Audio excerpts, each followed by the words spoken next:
দে তুমি এই জায়গায় চাকরি লইছো জানি না। জান না? না। তাহলে কেমনে ঢুকছো, কি করে ঢুকছো, এমন দেখছি কি আই কইছো কি? হ্যাঁ আমার লোক কথা কয় আমার আমার আপু আগে কাজ করতো না, হ্যাঁ এই জন্য চিনা পরিচিত করে আমার কত করে আমার ঢোকাই দিয়েছে। এমনি তুমি মনে করো কি তোমার কয় টাকা দিতে পারে? মনে হয় 5,000। 5,000 টাকা? হ্যাঁ। ওভার টাইম থাকবে? ওভার টাইম আছে। তুমি কি কি কাম করো এমনিতে? যেমন আমি হেল্পারের মতো কাজ আচ্ছা এই যে ভাই সিদ্দিক সিদ্দিক শোনো, ভাই সিদ্দিক আর ওই যে তোমার বেতন ওই কত? তেনা কই দেব না তুমি কি অপারেটর নাকি?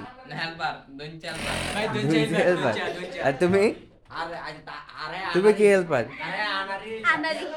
আনারি আনারি? তুমি তো এই কামটাই ঠিক করতে পারো না। আনারি আনারি